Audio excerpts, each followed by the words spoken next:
तो आप लोगों को बता देना चाहता हूं कि क्या है ब्लू इकोनॉमी, जिसके लिए चीन के चक्कर लगा रहे हैं आसियान के नेता। और आसियान देशों की क्या उम्मीद है कि चीन पर सबसे ज्यादा व्यापारिक भागीदार कौन है? अमेरिका और रूस के बीच जंग कब हुआ था? आसियान का स्थापना कब हुआ था?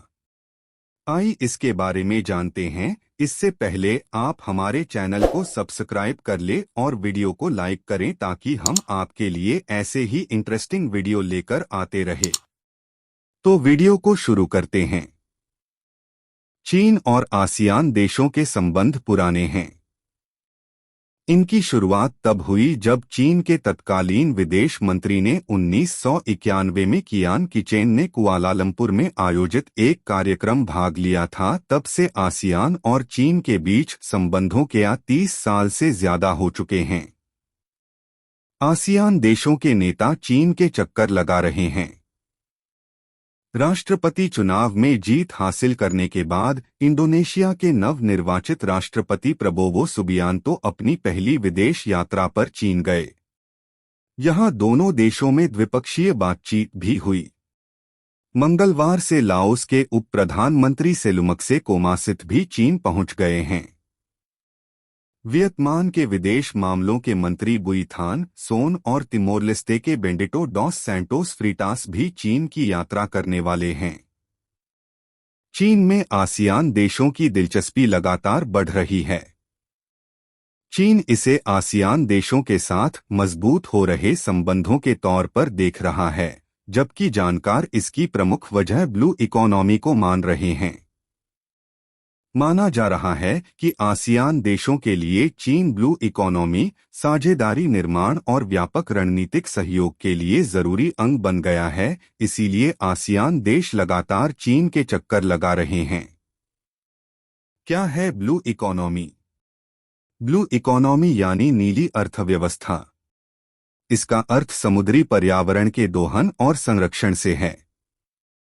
विभिन्न संगठनों के बीच इनकी व्याख्या अलग अलग हो सकती है, मगर क्षेत्रीय तौर पर देखें तो ये मत्स्य पालन, जलीय खेती के लिए जाना जाता है। लेकिन जब दो देशों या देशों के समूह के बीच ब्लू इकोनॉमी की बात होती है तो इसे समुद्री परिवहन, समुद्री पर्यटन, समुद्री व्यापार व समुद्र से होने वाली हर आर्थिक गतिविधि से जोड़कर देखा जाता है। समुद्र में खनन और बायो प्रोस्पेक्टिंग भी नीली अर्थव्यवस्था का ही हिस्सा है। आसियान देशों को क्या है उम्मीद?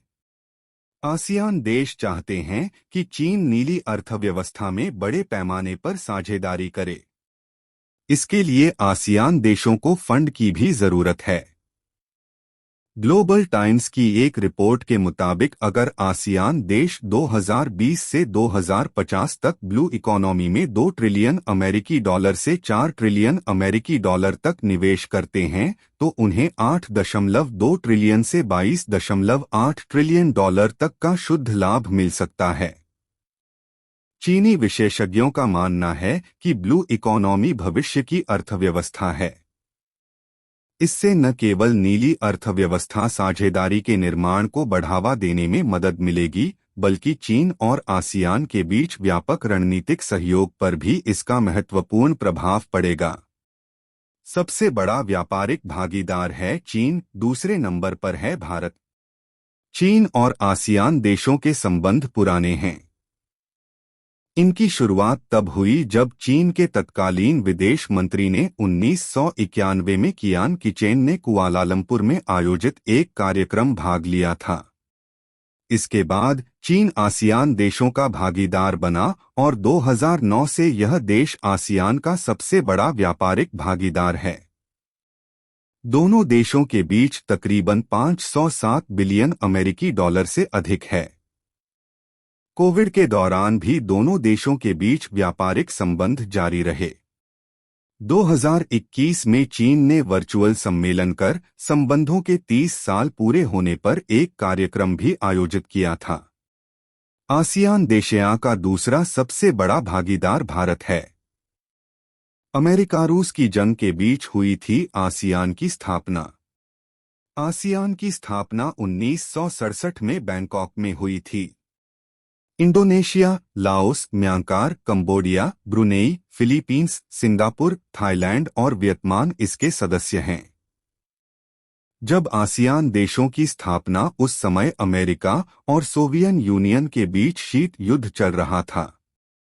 दरअसल 1965 में इंडोनेशिया में तख्ता पलट के बाद चीन के समर्थन वाली सुकर्णो सरकार गिर गई थी।